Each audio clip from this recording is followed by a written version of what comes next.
Honorable Member Khara, virtual mode House proceedings yawi ayaw PB bilu masisu PB wainai thamjari. Haiba wapam si House na yamirabra. House na yamirabra nina ngasi business packet charge. Agenda number 1 obituary reference. Ngasi ki obituary reference ngasi Honorable Chief Minister na initiative ya. Honorable Speaker sir, ngasi ki obituary reference ki yang boina kogi lagi draba Dr. Manmohan Singh, former Prime Minister, kogi 2004 dagi 2014 bau kogi pobirami loina lagi draba Prime Minister Bibi Narasimha Rao ki town the Finance Minister usu pobirami wagda lagi draba lebak sigi nation sigi so mangsa bamni loina maki nung amadi magi relative singna maga lagi draba awabdu ayu saw gazari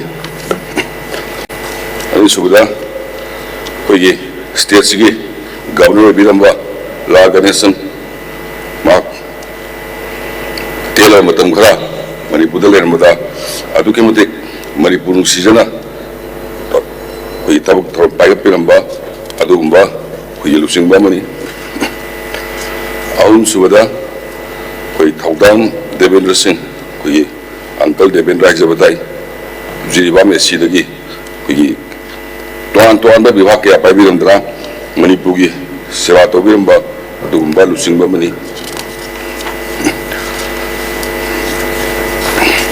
Mari sudah bagi BD Wearing Sandil SD Kabi kiwa masih bagi XML yang lagi itu tentang itu bagi bot kaza udara bagi XML bagi macam tu association ni coba director lalu na segi assembly stage speaker ko jadi kita yang tu ada lak na miam ikan ba tu balu sing ba mani maka sudah henam lokon sing kontung SCD kagi bani maksi bagi Manipur gi sangai raba dumba politician sing merok tamani mak deputy speaker webiram batana tana cabinet minister so webiram ni Dr. Kasim Riba singai dagi kabi gi bani mak bagi Minister of State Tourism Science and Technology pai biram dana Manipur gi sobuda ita pubiram badunga lusing ba mani Nipan sudah ini NKC tadu bidagi kagiba matam sangna ini BJP ke yamin adana yamna nuksiba dungba marupni mana lagi dabasi koi thamoi singna noite loina na ma NPP dagi karak laga cabinet minister TDN Hills amadi fishery paibirami bagi mapan subada Tangbilan kimkian kangko pidi kabi gibani mak kogi toan ba bibak kogi cabinet minister wibidana power horticulture soil conservation amadi kogi hill career committee ki chairman so wibidami mana lagi dabasi kogi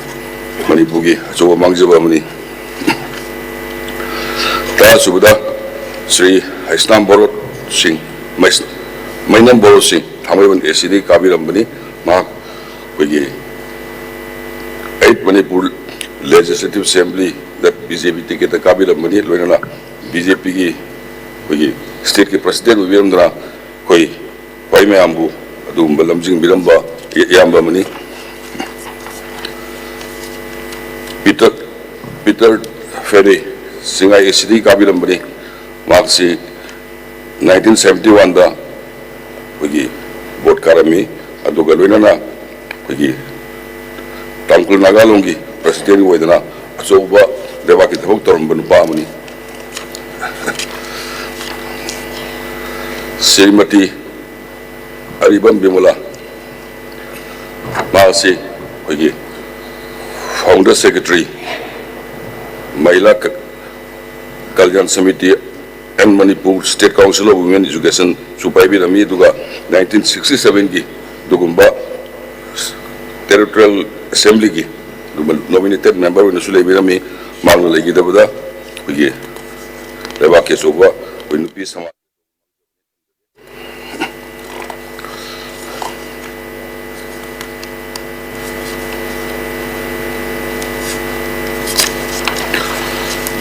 YUMNAM Mani Singh, Wangway, Sidney Kabir Mani, Wigi Nipan Suba, Dan Savada, MSP, Manipur State Congress Party, ticket the Kabir Mani, Mark Cabinet Minister, Wibiramdana, Wigi Veterinary and Animal Husbandry, Chupabirami, Mark Leva Sigi, Sagi, Tohan Mahidam Kayarasu, Levaki Tabutobiram Badumba, Alibumani.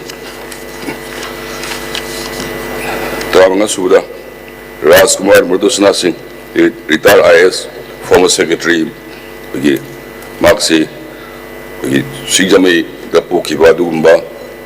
Hadn Gumamani, a Sagasu Yamna Kangnazawi, Mark, served as Secretary Manipur Legislative Assembly, died on 3rd January 2025. Lagi Bungsangin Balti Tangon lagi kabi bani Lagi quick with na Yamna Noai Taba Tudok Amada Asas Horn give the gay Lagi Daba Quick Maraktaleramba Lusin Wamani Mana Lagi Dabasi Tamoshon White Yunana Mahab Ye Zedi Tribal Affairs and his Subabirami. He passed away on 20th February 2006. I did. And the Tamzariba, Lusimba Yamasigi,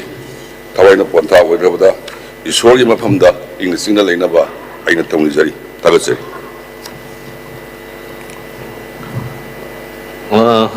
Matanda.